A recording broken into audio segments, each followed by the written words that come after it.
Hey, Adrian. Yeah, thanks again for a good breakdown of the week. Just yeah, like let me comment on some of these things. Oops. So with this, yeah. Um, show me that range of motion dropping, right? So um, definitely don't try to get your elbow back that far, because you end up not just biasing the lat. I think if well, unless I've given you the mid back, if sort of the upper back biased row, which I don't think I did. If it's a lat bias row, we don't need to get the elbow back behind the body at all. In fact, when you do, you're not using your lat at all for that part of the movement. But really show me that you're like actually failing, right? Um, that failing or like having the range of motion reduced rather, it is the acid test for um, you know actually hitting the required training stress with good technique. So particularly if the RPE calls for like an RPE 10, that last rep should be probably slightly reduced from.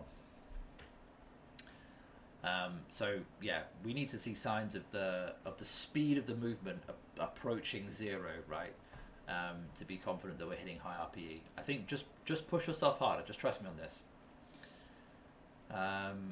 Bench wise, I think what you're talking about is just going to be this lack of practice, lack of like exposure to the arched position. So like this, if you're doing a lot of benching, we're going to be opening up the space in the front of the rib cage, the space between the ribs, right, and being able to get more of that depression through the scaps as well, etc., etc. So it's not just like a lack of like muscular strength. It's literally like mobility of some of these bits and pieces as well. So that will drop off. Um, Again, we can play around with this frequency if this ends up bothering you. Um, but do some more time breathing over a foam roller. Perhaps it'll help mitigate this slightly. But nothing will really replace higher frequency benching. Yeah, good news about the sleep study. Hopefully that answers some questions and gives you some help there as well. And maybe this has sort of like been a factor affecting training a little bit this week. Um, yeah, and good news about the tripod. Finally. All right, let's get into the videos.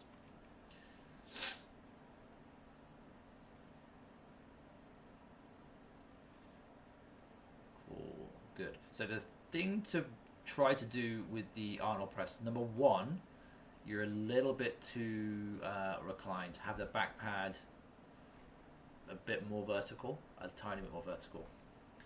Um, but also the first movement of the Arnold press should be a bit more like this, rather than just being here and then do. The worst case scenario would be to kind of like be here and then do that, right? So we want it to be a bit more here and then up and around. So elbow goes up and forwards first and then flared. But I think these are pretty good. Yeah, just don't be quite so reclined on these. Yeah, and just be mindful of like this rotation out too early,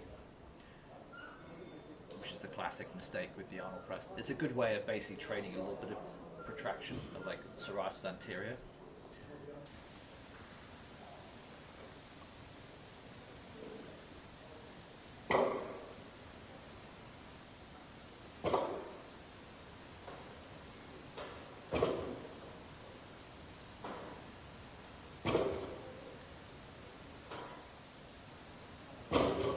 Yeah, those just look kind of hard. Technique wise, they were actually looking quite nice. I know you said you weren't able to open your hips up.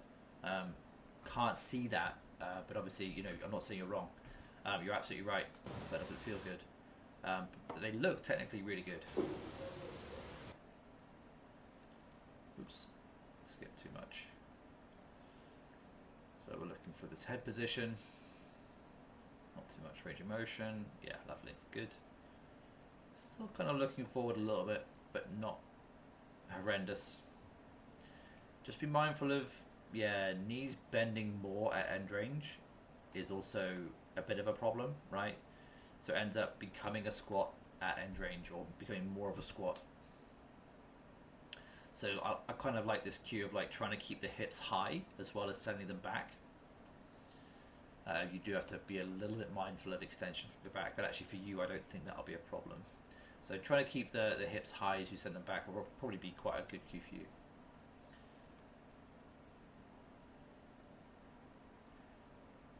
Yeah, that's a bit better.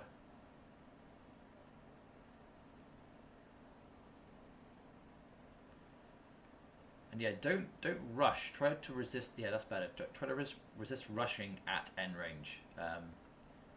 Super easy to end up kind of like yeah, allowing your hips to come underneath you a little bit as you turn around at end range there. So we want to try to keep all the tension on the hamstrings, so keeping hips high and back as much as possible, particularly at that like position of like mechanical disadvantage, i.e. end range. Yeah, try to keep strict with that.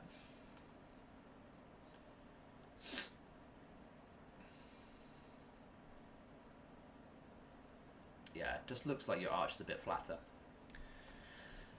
Okay, this is going to be a fun one. Let's have a look. Really good.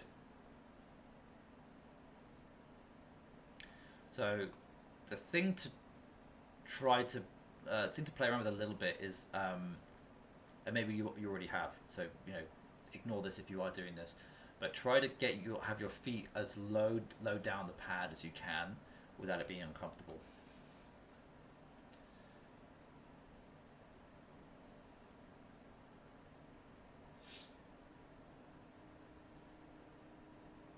But yeah, these are awesome. Let's see how we're doing with the RPE. Because this is if you actually hit RPE, like high RPE, I started you off kind of gentle with these, but a truly humbling experience. Yeah, good. This is good. Perfect. So I can't remember if I give you upper back bias row here. If this is just a bilateral lat row, I can't remember. I should check. But it doesn't matter, I guess, for the purposes of this comment. If this is the lat bias movement, I don't want your elbows back this far. This is too far back. It needs to be more elbow down rather than back. But let's see how we're doing with the RP again here. This looks too light again, Adrian. You don't have enough faith in your pulling power.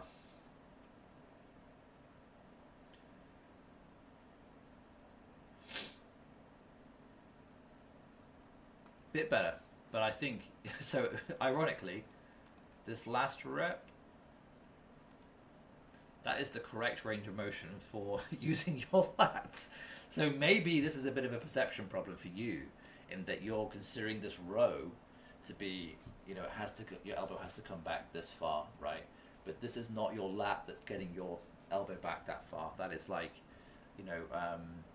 rear delt, rhomboids, bit of traps, all this stuff, so I can't remember which one I gave you, but if this is the lat based movement, this is like good range of motion. So put more weight on this.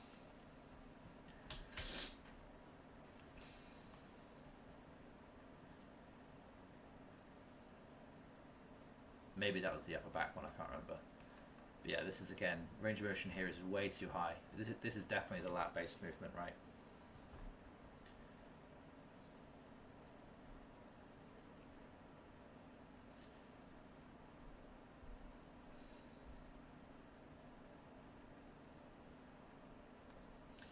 Yeah, I think you're quitting too early. This is about the speed of my third rep on something like this. Yeah, cut that range of motion. Stop using bits of your back that aren't your lat. Yeah, let's try again. Good. So the thing that becomes kind of important here is to not overextend too much, right? So try to keep your core switched on a little bit, keep your hips a bit tucked, if that makes sense. Other than that, these are pretty good.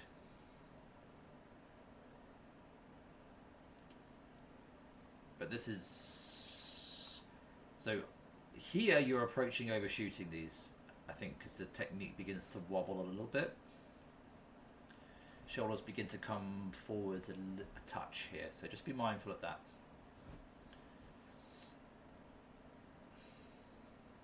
Okay, yeah. Bench is just going to be a tiny bit of a struggle, I think, but you know, it might improve as you get used to the frequency. It might not. We'll find out. Cool. All right, Agent. Well, thanks for the videos, and I will see you next week.